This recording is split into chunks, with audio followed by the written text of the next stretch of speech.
Halo Sobat Antara, mana nih suaranya pecinta film Indonesia? Film-film Indonesia memang tidak perlu diragukan lagi soal kualitas. 10 tahun belakangan kalau lihat, wah luar biasa sekali. Bahkan mencapai jutaan penonton di bioskop. Maka dari itu kalau kita membahas film, tidak lengkap rasanya jika edisi kali ini kita tidak ngobrol bersama Badan Perfilman Indonesia. Ada Pak Gunawan di sini. Iya. Halo Pak Gunawan, halo, sehat halo, ya? Juga sehat, alhamdulillah.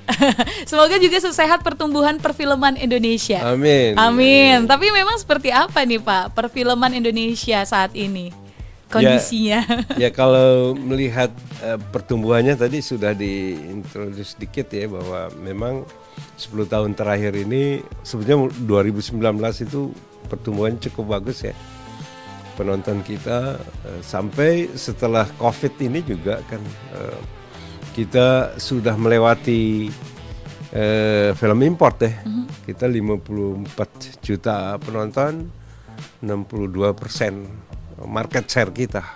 Artinya itu cukup menggembirakan. Namun ini sebetulnya memang kami di Badan Perfilman Indonesia lagi sedang bagaimana supaya ini terus kita jaga gitu ya. Kalau dilihat dari kemampuan daripada filmmaker kita itu secara teknis juga semakin baik gitu ya. Dan memang kalau melihat teman-teman ini juga kan pendidikannya juga ya banyak teman-teman yang juga sudah menempuh pendidikan dari luar gitu. Artinya referensinya juga pasti sudah semakin banyak. Ya. Nah ini mungkin karena BPI sendiri ada di antara film dan juga pemerintah. Mungkin banyak Sobat Antara yang masih belum paham nih tentang tupoksi apa saja sebenarnya BPI ada dan hadir gitu di tengah-tengah insan perfilman. Atau seperti apa sebenarnya Pak? Ya jadi gini, sebelum ada BPI itu ada dulu badan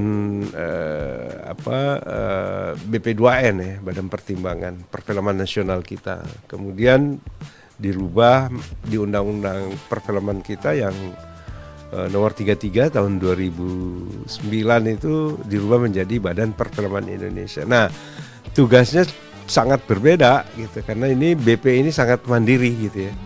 Betul-betul mandiri. Saya pun sebagai ketua umum ataupun pengurusnya itu dipilih oleh seluruh stakeholders. Sekarang kita ada, jadi ini amanat undang-undang bahwa agar peran masyarakat ini bisa semakin efektif, maka dibentuklah BPI. Nah itu makanya tadi betul bahwa ini akan BPI itu menjadi perantara antara kebutuhan masyarakatnya dan apa yang harus dilakukan oleh negara, artinya pemerintah gitu ya. Makanya dibentuklah BPI berdasarkan kongres ya, berdasarkan kesepakatan dari seluruh stakeholders. Sekarang stakeholders yang terregistrasi di BPI itu ada sekitar 62 asosiasi terdiri dari 4 unsur. Ada unsur pendidikan, unsur profesi, terus unsur usaha dan komunitas. Nah ini 4 unsur inilah yang terus memberikan masukan-masukan kebutuhan kebutuhan-kebutuhannya apa untuk disampaikan ke pemerintah oleh Badan Perfilman Indonesia. Itu sebetulnya. Ini juga saya tertariknya adalah ketika peranan BPI ini sebagai penjembatan tadi antara unsur-unsur perfilman dan juga pemerintah dan juga masyarakat tentu saja. Betul. Nah, bagaimana sebenarnya kalau BPI melihat ketiga elemen itu, Pak? Jadi maksudnya ketika sekarang ini para insan perfilman bisa membuat kualitas yang bagus, otomatis membawa dampak positif juga, atau seperti apa? Sebenarnya kelihatan ya, karena undang-undang itu kan rohnya gini, bahwa bagaimana masyarakat kita itu lebih bisa berperan di dalam mengembangkan perfilman kita gitu. Karena semakin terbuka ya, semakin mudah untuk bikin film juga semakin mudah, dan undang-undangnya juga memang dibuka siapa saja boleh gitu ya. Sekarang ini nggak seperti dulu gitu. Nah ini peran kita ini kan banyak sekali tugasnya sebetulnya, termasuk tidak hanya sekedar bagaimana meningkatkan kualitas produksinya, tetapi bagaimana juga membina penontonnya. Ya kan, penonton ini kan juga harus dibina ya. Kalau selama ini kan kita suka melepas gitu kan. Nah ini kita juga makanya ada kegiatan komunitas yang terus memberikan apresiasi ya memberikan menambah pengetahuan kepada masyarakat kita. Makanya ada kegiatan komunitas putar film di mana-mana ya, layar tancap, meningkatkan literasi masyarakat kita. Makanya peran masyarakat itu seperti itu yang kita harapkan, karena selama kita tidak membina penonton itu ya juga mungkin capaian kita sekarang juga mungkin nggak bisa tercapai. Market share kita 62% itu gitu. Karena bisa, ini peran komunitas, peran masyarakat semakin cinta film nasional kita. Betul. Gitu. Nah, saya juga sempat melihat ini yang luar biasanya adalah seperti Bapak Gunawan bilang tadi, market share kita meningkat di saat Amerika terus juga Korea ini malah menurun untuk pendapatan dari segi filmnya ya, Pak. Nah, ya itu karena mungkin masyarakat kita semakin tinggi memberikan apresiasinya terhadap film nasional. Berarti ini ada juga peningkatan dari segi kualitas perfilman kita. Apa yang Bapak bisa lihat peningkatan apa yang terjadi di industri perfilman? Yang jelas peningkatannya itu lebih variatif ya sebetulnya, meskipun kemarin itu kita menganggap bahwa keberhasilan film kita capaiannya gitu karena film horor, film apa, sebetulnya nggak juga. Kalau lihat data di LSF itu banyak sekali film-film drama, film-film komedi, genre yang beragam sekali sebetulnya. Nah, itu dari sisi keberagaman cerita dan banyak sekali di Festival Film Indonesia juga kan terlihat itu ya. Beberapa film yang masuk ya di kategori nominasi ataupun pemenangnya itu kan juga genrenya bermacam-macam ya. Terus kemudian teknis, kalau kita lihat teknis kita cukup ya boleh bersaing lah ya. Karena memang tidak ada lagi gap. Kalau dulu kan kita bikin film secara teknis audio saja kita membuat stereo ataupun Dolby itu harus keluar. Sekarang mah nggak usah di Indonesia aja itu semuanya visualnya juga sekarang.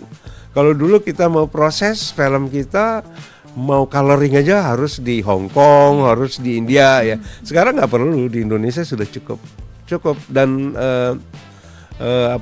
teman-teman juga yang punya skill di bidang itu juga semakin banyak gitu.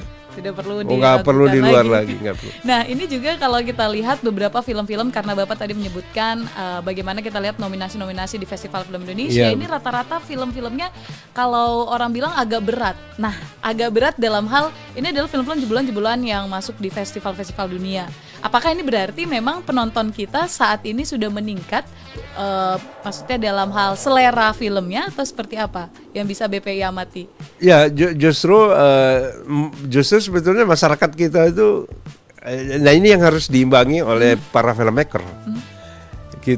Yang selalu saya bilang bahwa masyarakat kita itu kan literasinya kan semakin kan mudah sekali kan sekarang. Membuka mendapatkan referensi film seperti apa kan gampang ya. Nggak kayak dulu kita mengakses sebuah film yang menang di festival itu kan sulit sekali. Sekarang kan mudah, sehingga itu juga dengan salah satu ini untuk meningkatkan literasi masyarakat kita. Nah, kalau masyarakat kita literasinya semakin meningkat gitu kan, nah kita kan filmmaker harus mengimbangi itu. Ya, benar. Gitu. Nah, cuman memang persoalan perfilman nasional kita itu karena ini cepat sekali perkembangannya. Kita ini masih mencari bentuk gitu ya, mencari bentuk.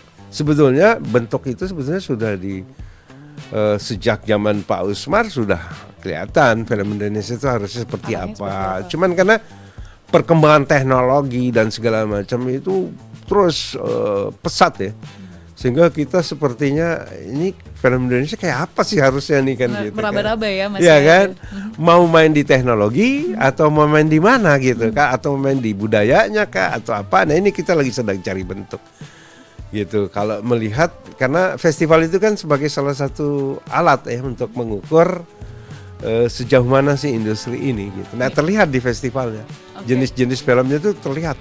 Dan itu bisa dibilang juga bagaimana penonton itu seperti apa betul, ya kategori penonton. Itu bisa terlihat itu. Baik. Nah ini ada satu yang menarik adalah ketika pada bulan lalu, beberapa bulan lalu terkait tentang Hari Film Nasional, salah satu kegiatan yang diadakan oleh BPI adalah tentang semacam festival itu mengangkat tema konferensi mengangkat tema profiling industri film Indonesia bercermin pada masa lalu dan merencanakan masa depan. Ini sebenarnya apa yang melatar belakangi, Pak? Temanya menarik sekali karena ada unsur masa lalu terus juga masa depan. Berarti apakah BPI sendiri sudah bisa melakukan pemetaan atau bagaimana ini? Ya itu. Jadi selama setahun ini kami memang melakukan pemetaan. Itu tadi yang melatar belakangi, melihat festival, melihat dan segala macamnya itu, perkembangan teknologinya semakin kita kuasai, cuman kan beragamnya sehingga yang tadi yang saya bilang itu yang melatar belakangi adalah bahwa kita lagi sedang mencari bentuk. Makanya tadi saya bilang sebetulnya Pak Usmar sudah memberikan bentuknya. Tapi apakah selama perjalanan bentuk-bentuk itu sudah mulai terlihat dari pengamatan BPI atau? Sangat sebetulnya bisa terlihat. Tinggal lagi kita sebetulnya. Nah ini perlu kita jembatani ke pemerintah. Kita ini mau mengarahkan, berharap film Indonesia itu seperti apa sih sebetulnya. Sehingga apapun kegiatan pemerintah sebaiknya fokus di situ. Pembinaan SDM-nya umpamanya. Apa yang kayak gini? Mau melihat film sebagai alat ekspresi ya, budaya atau mau melihat film sebagai komoditi, itu berbeda sekali, ya kan? Iya. Apalagi film sekarang diampul oleh dua kementerian, Kementerian Pendidikan dan Kebudayaan itu pasti melihatnya film sebagai budaya ya, edukasi dan segala macam. Tapi kalau di Kemenparekraf 17 subsektor itu film sebagai salah satu subsektor. Itu pasti melihatnya film sebagai komoditi. Ini kan dua hal. Nah ini perlu dipertemukan dan menurut kami makanya kami membuat konferensi kemarin judulnya profiling. Wajah kita tuh seperti apa sih gitu. Karena masih menerka-nerka. Ya ini wajahnya harus dirumuskan betul, dipetakan berdasarkan pemetaan sehingga kita bisa ternyata tuh nah, akhir-akhirnya nanti harapannya ini dari sejak zaman dulu sampai sekarang kita belum pernah membuat yang namanya master plan. Terkait perfilman. Master plan kita tuh ingin 25 tahun ke depan industri ini seperti apa. Kita tidak bisa lagi menghindar dari itu. Kita tidak bisa lagi pemerintah melepas filmmaker ataupun pelaku industrinya jalan sendiri. Selama ini itu seperti itu. Makanya suka muncul di teman-teman pelaku industri itu, kami diurus negara atau tidak sama saja gitu. Nah ini sekarang tidak boleh sebetulnya. Harusnya sudah kita punya master plan arahnya mau kemana nih industri ini 25 tahun ke depan, 50 tahun ke depan. Kalau enggak kita akan dilewatin nggak bisa mengejar dengan negara-negara lain. Tapi sama seperti Korea itu punya master plan yang jelas. Salah satu contohnya mungkin Korea. Berarti Korea kalau kita berkaca lah pada negara masih di Asia juga, Korea itu punya master plan yang jelas untuk perfilman seperti apa? Punya. Dia mendesain industri mereka itu enggak ujuk tahu-tahu sekarang muncul gitu, enggak. Itu 10 tahun yang lalu dia sudah desain. Bahkan terbukti ketika bisa membawa pulang Oscar ya sebagai. Dia udah desain betul gitu. Nah, kita tuh yang saya maksud master plan itu di undang-undang sebetulnya itu diamanatkan bahwa pemerintah harus membuat namanya rancangan induk perfilman nasional. Sehingga siapapun kayak ini contohnya. Saya keliling ke daerah gitu ya. Bagaimana perizinan itu susahnya. Karena memang di Undang-Undang Otonomi Daerah dia tidak bertanggung jawab di dalam mengembangkan perfilman nasional kita. Nah, betapa sulitnya itu kalau tidak dibenahi, artinya tidak dibuat rancangan induknya, bagaimana keterlibatan pemerintah daerah harusnya mengurus film. Kenapa? Karena akan berkaitan dengan penonton, bagaimana membina penonton, bagaimana membina komunitasnya, ya kan? Supaya ini terus bergiat. Kalau semuanya itu diserahkan ke pemerintah pusat, kapan selesai? Iya. Karena seperti terlalu luas, negara kita kan terlalu luas. Apalagi perkembangan industri ini, perkembangan komunitasnya, hampir seluruh Indonesia itu beraktivitas. Nah kan nggak mungkin semuanya berharap ke pusat. Makanya di dalam konferensi kemarin, di dalam salah satu pertanyaan kami itu bahwa ternyata di profilingnya itu baru 20% komunitas yang ada menyebar di daerah itu yang merasakan kehadiran pemerintah. Karena memang nggak mungkin, terlalu luas kita. Aksesnya juga luas susah. sekali. Nggak mungkin pemerintah juga bisa. Nah makanya dibutuhkan kehadiran pemerintah daerah gitu untuk bisa memfasilitasi mereka. Nah itu bisa kalau ada rancangan induk perfilman kita. Siapa yang bertugas apa? Nah itu yang profilingnya seperti itu. Siapa yang harus mengerjakan apa gitu ya. Nah kalau itu yang saya kemarin nyampaikan bahwa kalau ini ada gitu, kita 5 tahun mungkin 10 tahun ke depan kita akan menguasai Asia Tenggara. Karena kita punya infrastrukturnya cukup, market kita cukup, gitu. Market kita cukup. Kita lagi sedang dikejar-kejar yang oleh beberapa negara yang dikomandoi oleh Korea gitu kan, untuk agar bisa merebut pasar kita. Asia Tenggara penduduknya 500 juta. Kita 200 setengahnya. Gitu. Nah ini kalau kita membahas industri film memang ternyata banyak dan masih luas sekali cakupannya. Sangat. Dan masih menjadi PR juga bagaimana adanya peranan dari pemerintah daerah ya untuk mengembangkan potensi-potensi yang ada di daerahnya terkait perfilman. Dan ini yang harus disadari betul bersama ya, dihadari betul bersama bahwa film itu multiplier efeknya sangat dahsyat. Bisa menciptakan lapangan kerja cukup luas. Ya. Apalagi kalau kita kembangkan di beberapa daerah yang memang memiliki potensi yang cukup baik, mau pariwisatanya kah atau apakah, artinya pemerintah bisa meningkatkan film itu bisa berkontribusi terhadap APBD ya. Itu bisa gitu dan bisa menciptakan lapangan kerja cukup besar. Apalagi sekarang ini tidak lagi film itu tidak bisa lagi dilihat hanya untuk di teater ya kan.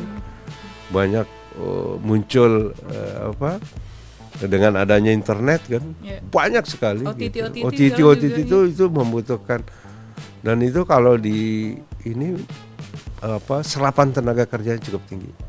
Multiplier efeknya dan ekonomi di daerah itu juga bisa. Berarti bisa dibilang ketika perfilman itu maju maka perekonomian juga akan meningkat, itu bisa, khususnya di daerah-daerah. Kita lihat kalau perspektif kita di ekonomi ya, 17 subsektor itu film jadi lokomotif. Mau bicara subsektor fashion, kuliner, kriya, musik, animasi, semuanya di film. Bisa jadi lokomotif gerbongnya ini 16 subsektor. Betul. Ini menarik sekali obrolan bersama Pak Gunawan. Tapi mungkin Pak, kalau kita lihat juga nih, karena kita membahas juga tentang festival, peranan BPI juga bagaimana terhadap festival itu mendukung festival-festival yang ada sampai ke luar negeri. Nah kalau kita compare nih dengan festival di luar negeri, film-film Indonesia tentu saja berkualitas dan siap saing kan Pak? Ya banyak yang sudah mendapatkan penghargaan ya, secara kualitas, secara cerita dan lain-lain, arti teknis dan maupun artistiknya. Itu sudah banyak dapat penghargaan di festival-festival negeri. Nah saya sebetulnya pengen bicara tentang festival dalam negeri. Yang sekarang kita lagi sedang coba, kemarin di konferensi itu ada forum juga, forum festival namanya, untuk melihat kita ada yang terregistrasi itu ada sekitar 70 festival di seluruh Indonesia. Cuman permasalahannya ini masih di antara 70 festival itu warnanya tuh sama. Sebentar Pak, berarti ada 70 festival di dalam negeri saja? Banyak sekali festival di Indonesia itu. Cuman semuanya tuh kok sama gitu, nggak ada yang istilah kita tuh bahwa tidak ada pembeda antara festival yang satu dengan festival yang lain gitu ya. Nah ini kalau bisa kita benahi antara satu dengan yang lain punya perbedaan, punya unique selling point-nya ada, itu akan kaya sekali gitu. Dan kesadaran teman-teman juga melihat festival itu baru berupa kompetisi, belum festif gitu ya. Seharusnya sebaiknya bukan seharusnya, idealnya idealnya. festival itu juga bisa mendorong kegiatan-kegiatan lain di daerah di mana festival itu dilaksanakan, mendatangkan wisatawan atau apalah segala macam, ataupun meningkatkan ada beberapa sih sebetulnya, kayak di teman-teman di Purbalingga itu bikin festival bioskop keliling, itu meningkatkan memberdayakan masyarakat, karena setiap kegiatannya itu bisa berkumpul sekian ribu orang buka warung, buka apa, itu kan menarik gitu.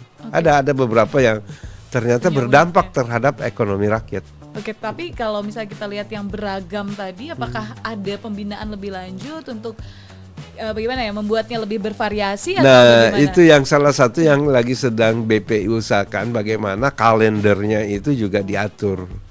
Sebab kalau itu numpuknya di akhir tahun, ya orang bingung mau kemana sih. Itu harusnya sebaiknya di kalendernya diatur betul, sehingga orang bisa merencanakan dia akan menghadiri festival mana, kapan. Nah ini biasanya numpuknya di akhir tahun. Oke, makanya jadi mungkin karena juga sangat terpengaruh oleh anggaran yang suka support dari pemerintah ya. Okay. Biasanya di akhir tahun. Iya. Tapi kalau sebagai Bapak sendiri di BPI melihat bagaimana kontribusi pemerintah selain adanya support dana, itu apalagi yang biasanya didapatkan oleh teman-teman insan perfilman? Banyak. Nah ini menarik nih. Kemarin sebetulnya ada lagi baru dirilis kan, 17 juta US dollar dirilis oleh Mas Menteri, Pak Nadiem, menggelontorkan 17 juta dolar kalau nggak salah untuk pengembangan perfilman gitu. Nah itu sebetulnya salah satunya adalah melakukan pembinaan bukan untuk produksi, bukan untuk apa. Kayak ada banyak program-program di Kemendikbud itu meningkatkan SDM, ada banyak workshop membantu pembuatan film dan segala macam. Ada sih beberapa kegiatan gitu. Jadi memang kalau pemerintah tuh saya lihat cukup punya perhatian, termasuk Kemenparekraf. Kemenparekraf juga kan kemarin ada PEN, ada apa segala macam, dan terus melakukan. Saya baru pulang dari Malang, itu bagaimana teman-teman itu tidak lagi mencoba diarahkan bagaimana bisa berwirausaha. Dari teman-teman ini kan selama ini selalu lebih fokus kepada bagaimana membuat film. Usahanya belum. Nah ini ada program di Kemenparekraf namanya Widuri, itu bagaimana berwirausaha gitu. Contoh umpamanya, kan tidak perlu selalu kita harus fokus pada produksinya. Teman-teman yang berproduksi terus, siapa yang bisa mendistribusikan filmnya, siapa yang memasarkan, kenapa itu peluang itu tidak diambil kan gitu kan. Peluang-peluang seperti, atau menyiapkan ruang-ruang putar ya. Itu coba kita dorong teman-teman di daerah agar berbagi tugas gitu, tidak semuanya berproduksi. Tapi itu biasalah. Awal-awal biasanya kan karena itu seksi sekali, kita sebagai jangankan itu, kita tanya, ini kan ada 21 perguruan tinggi yang sudah membuka prodi film. Ya kan kalau ditanya mahasiswanya 21 itu mau jadi apa? Filmmaker. Masih maksudnya perspektifnya mungkin memang belum digodok. Belum. Biasalah, kita masih seksi untuk sebagai filmmaker. Belum ada yang melihat bahwa ada peluang lain menjadi entrepreneur film. Kan ada peluang. Dan itu nanti bisa menjadi suatu lahan yang sangat banyak. Kalau concern itu akan menjadi suatu hal yang besar ya, Pak Gunawan. Makanya itu kita dorong teman-teman di komunitas itu agar tolong jangan semuanya menjadi filmmaker, entrepreneur gitu. Berkembang dan tidak stuck di satu bidang aja tadi. Nah Pak Gunawan, ini sebenarnya masih banyak lagi hal yang ingin saya bahas, tapi ya waktu juga yang menjadi pembatas ya. Kalau film ada durasinya ini. Nah Pak Gunawan, sebagai seseorang yang concern di perfilman sendiri, mungkin ke depan boleh harapan dari Pak Gunawan tadi, mungkin salah satunya sudah diucapkan, yaitu terkait adanya undang-undang untuk pemerintah daerah. Mungkin sekiranya apa lagi yang bisa ditingkatkan oleh pemerintah atau bahkan filmmaker dan juga masyarakat. Silakan Pak Gunawan. Ya, yang kami sedang concern betul sekarang bagaimana supaya itu ada rancangan induk perfilman kita, karena dari situlah kita bisa berangkat bersama-sama tahu tugas dan apa yang harus kita lakukan masing-masing, baik masyarakatnya maupun pemerintah gitu. Itu yang paling penting. Kita punya target sehingga kita juga mudah untuk melakukan evaluasi gitu. Kalau tidak ada target kan evaluasi susah ya. Itu dan kalau melihat teman-teman di perkembangan di komunitas, nah itu saya yakin betul kalau itu ada, maka tadi itu yang saya sampaikan, kolaborasinya bagus, kita akan bisa menguasai Asia Tenggara. Terus terang, kita kuat sekali, kuat dari sisi cerita kita nggak pernah habis. Iya, betul. Ya kan, dari sekian provinsi, berapa suku, bahasa itu nggak akan habis. Dari sisi materi, ya, raw material untuk apa yang harus diangkat tuh banyak sekali, cerita-cerita banyak sekali sehingga melihat teman-teman juga cukup penggiat-penggiat film di daerah ini kan tinggal kita. Nah ini memang perlu ada master plan sih. Kalau enggak ya mereka jalan sendiri-sendiri akhirnya juga nggak nyampe-nyampe. Iya, finishnya masih jauh ya. Ya jangan sama yang saya bilang kemarin di konferensi itu.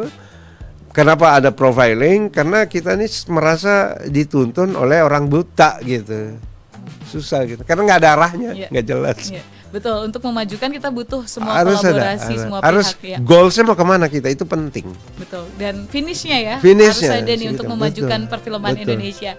Terima kasih Pak Gunawan, obrolan yang menyenangkan sekali di podcast Antara, dan tentu saja ini bisa memberikan perspektif baru khususnya terkait film di Indonesia. Soal kualitas tidak usah diragukan lagi, namun masih banyak PR-PR di luar sana yang harus kita kerjakan, tidak hanya dari segi pemerintah namun juga filmmaker, bahkan juga masyarakat. Intinya adalah maju terus perfilman Indonesia, dan jangan lupa untuk saksikan program Antara di podcast menarik lainnya.